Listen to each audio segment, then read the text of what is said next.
Good morning. For those of you that don't know, going through a breakup. I'm at the office today. Today's also a harder day, not because I miss Trenton, but because I don't understand what the damn point is to all of this. Like, I try so hard to live my life, to be a good person, to try to make the right decisions, just to be a functioning, good member of society, while every person around me chooses drugs, chooses mental instability, chooses to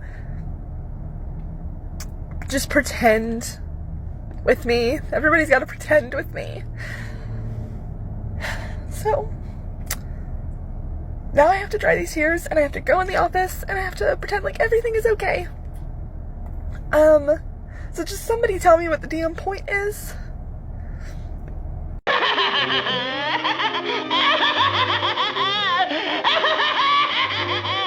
Somebody tell you what the damn point is? Okay, Queen, you know what? This girl is going to help you out. Obviously, you're in a little bit of pain.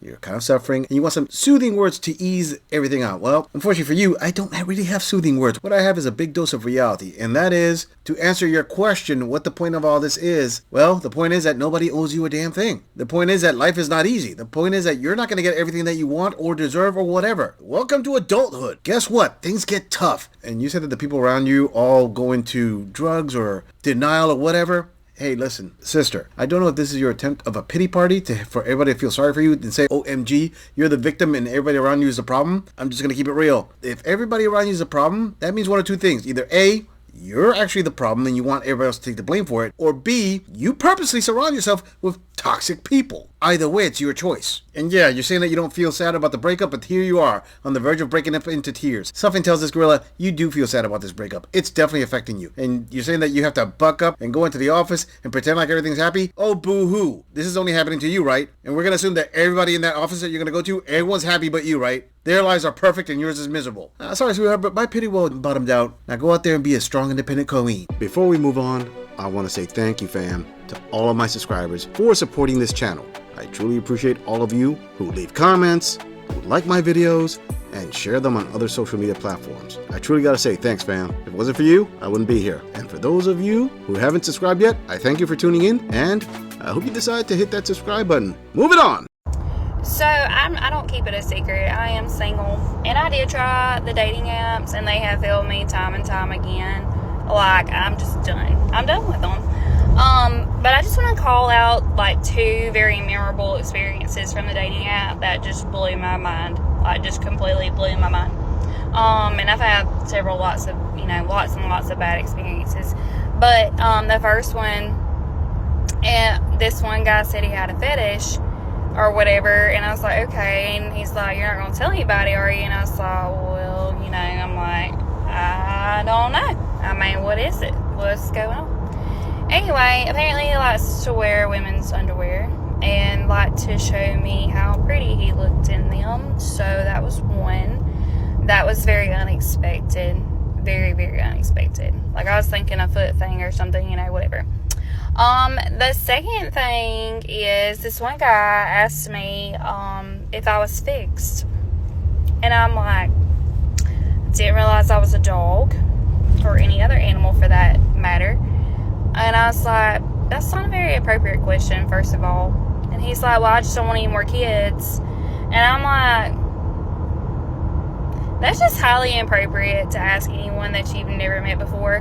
Like, the very first question you ask them as soon as you match is, are you fixed?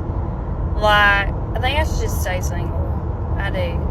And can we just talk for a minute? Like, everybody that's my age, and I'm in my early 30s, like, everyone's been married, like, at least twice and divorced by the time they're 30. Like, that's insane. That is truly insane. Like, okay, one time you got married really young and then got divorced. I mean, that's fairly normal. But twice by the time you're 30, that's insane. That's insane. I think I should just stay single. I really do. So there you go. There's some tea for your Monday right there. I can smell the failure. Hold up a second, Queen. So you're saying that you're going to stay single because you are a divorced single mom, tad bit overweight, and you're questioning the type of men that you're getting, and you talked about 2 specific experiences that you had that were not that great in the dating life. Well, before I get into it, I just have to ask this queen and other queens out there, what did you expect? I mean, you rejoin the dating market when your SMV, your sexual market value, is way lower and you're expecting better quality men? Yeah, that's not going to happen. Anyway, the first weird guy she was talking about, and this gorilla is no one to question anyone's fetish, but anyway, the guy likes to wear women's underwear and send her pics about how pretty he looks in women's underwear. You know, yeah, that's kind of weird, but at the same time, I'm going to ask, sweetheart, if you are going to be mentioning men with these weird fetishes, you are willing to date guys with fetishes. Now, I know we can say that that can't be extrapolated from the examples, but I disagree. Because that guy who has the fetish of wearing the women's underwear, she clearly said there, she thought it was a foot fetish. So in other words, she would have been okay with it being a foot fetish. Obviously, when a guy is a Chad/Tyrone enough, he can get away with a bunch of things. Which brings on to the second guy. The second guy that she said it was hot, messaged her very quickly and asked her if she was fixed, as in she can't have any more kids. And she felt that that was a very rude question for somebody to ask immediately. Well, sister, let me just tell you something. That's how low he valued you. He was just looking at you as a piece of meat, and because he's attractive, he knew he can get away with it, so he just asked you up front, hey, are you fixed or not? And if you would have answered him, oh yes, I'm fixed, there's no problem there, then he would have known, okay, you're basically ready to go. All I gotta say, queen, is if you don't want to experience any of this, why'd you get divorced? I mean, I swear, you queens act like dating after divorce is similar to buying lottery scratch-off tickets. Eventually, you're going to hit the jackpot, right? Yeah, it's not like life is meant to be, oh, I don't know. You find your partner. When you both don't have anything, you work together, you stay together, you go through hard times, good and bad. And I know you women are going to say, but he could possibly leave. Well, how is it that you're going to make a case of, well, men can possibly leave when it's women who put in for divorce 70% plus of the time? I'm pretty sure the ones who are willing to work through everything are men, not women. Oh, I know, that was so genderist of me. How dare this gorilla state a statistical fact? Oh man, I'm digging deep into my misogyny bag today. Moving on. Hey guys. Well, a haunted wine night must not have went that well because I haven't heard from him in like 3 days, but it's okay. It's just the story of it, isn't it? I don't know if I did something or I really have no idea. It was just so text that said, I had a good time, me too. And then that was the end of it. But anyway, I'm sitting here on my back porch. And just wanted to share that with you guys. I haven't heard from him in like 3 days, which is always like, that's the answer. So I know that we could say it's ghosting or whatever, but I just kind of look at it like it's the answer. So there was a few things that I wasn't real sure about with him. One of them was like an alcohol situation that I was kind of keeping an eye on. And then the second thing was that I just wasn't real like excited about seeing him. And I would think at the beginning at least there should be like some very like real excitement about it. I definitely know that I definitely understand that, you know, that does diminish a little bit over time. Yes, I do. But I think at the beginning there should be a little bit more of that. Anyway, all good. So we'll just move on. But don't y'all think that like after 5-6 times seeing somebody, like I get the ghosting early on, but I don't know, maybe that should be just at least something like, hey, don't like you. I don't know. So anyway, but I have a lot to be happy about. Tomorrow's my birthday, and look what my friend dropped off. She's visiting from Florida, and I'm about to go have dinner with her. And it just made my afternoon. It made my Monday. You know, Mondays can feel so blah, but that made me so happy. And yeah, I'm just moving on. It's all good. Moving on.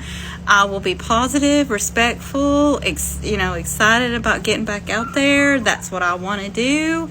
That's where my heart is. And the next person that I meet or, hopefully have a good connection with, like I'll be respectful and give them my full attention. And my poor doggy wants to come outside. I'm about to let him outside. Anyway, but yeah, so just moving on, guys. All right, Discord is going to say what most of my male viewers are thinking. Okay, I think the first thing that they thought, it was like, you could tell that this woman, when she was young, she was very attractive. I mean, yes, the wear and tear of the years have hit her and the warranties expired, but either way, probably she was very attractive. She had the pick of whatever man she wanted when she was young, but her best years are long gone. I mean, we're talking about multiple decades post-wall smashing. And saying that, I'm pretty sure the second thing that my male viewers are thinking are, why do you women divorce men after your best years are gone to end up like this? End up a woman in her 50s trying to dress up, trying to bring the last sparks that she has of her attractiveness to try to find a man, and end up getting ghosted and all kinds of crap. I mean, is this freedom, as you queens love to call it, completely worth it? I mean, the only thing that she's showing loyalty here in this video is the dog who's whining inside the house and her female friend who flew up from Florida and got her some flowers. Now, the things that she said about this man, she said that, the first thing that she noticed that he had an alcohol situation. My question to an alcohol situation, was this guy getting plastered 24/7 or he got tipsy one time with you? But then again, that may be one of the reasons why you were attracted to him, because he looked like a project you could fix. Obviously, Chads and Tyrones get leeway on a lot of that stuff, and that's part of the flavoring of the recipe you want in a man. The other thing that this queen said that caught my ear was when she said specifically that she didn't get excited to go out with him. He didn't excite her. Okay, I don't doubt that's true, but this is going to prove another point. She was willing to go out with a guy that didn't excite her, so she wasn't that attracted to him, but she's so used to dating on easy mode that she is broken up and she had to make a TikTok video about a guy who ghosted her. How dare he ghost her? You see, he broke up with her before she had the chance to dump him. And then that's the real story here. That's what's affecting her that much. And she goes on to saying, oh, why the ghosting? Why this? Why that? Okay, please stop it, queen. It is no mystery that you were planning to ghost this dude. You were planning to just use him a little bit more for his resources and then drop the deuces on him until the next guy. That's why you said at the end there, the next man that you meet, your next person, you're going to dedicate yourself to him. You're going to give him all your attention. You're going to give him all your energy. Oh, so what? You weren't doing it with this guy because he didn't excite you, but you were expecting him to do it for you. And it's probably a bruise to her ego knowing that she's not as attractive as she once was, and men are not hurting to be with her. In fact, she knows that she can be discarded quite easily by a guy who has an alcohol situation. But more to that point, queen, yeah, I know that you're trying to make yourself attractive because you're trying to find the one. But unfortunately, when you put yourself out there, especially at this age, trust me, the men that you're attracted to, which is what limits you, because women your age, you don't want a serious relationship with a younger man. No, you want a man who is your age or just above your age, who's got a lot of resources, who's handsome, who could check off a lot of boxes. Well, the sad part is that these guys are looking at you like a side of roast beef. In fact, maybe they're looking at you like a pair of slices of roast beef just flapping together. Anyway, they're not thinking commitment with you. They're not thinking, oh, I want to get married again and I want to get divorced again and lose half of my assets this late in life. No, they're just thinking, hey, I'm just going to date you. And in the first couple of dates, if I'm not getting what I want out of it, bye, deuces, they're going to ghost you. Yeah, kind of similar to what you used to do to men when you were young, right? Well, I know that's an assumption on the Skrilla's part. You don't know that, but somehow I don't doubt that either. Emotional damage! I'm just saying, if you enjoy this audit, click on the video in the end screen for more content. If you would like to support the channel, please follow the link in the description to donate to our beer fund, or like, subscribe, and share this video on other social media platforms. If you agree or disagree with anything about this audit, please let us know in the comments. I'm going to leave this audit right here. I'll see all of you in the next episode.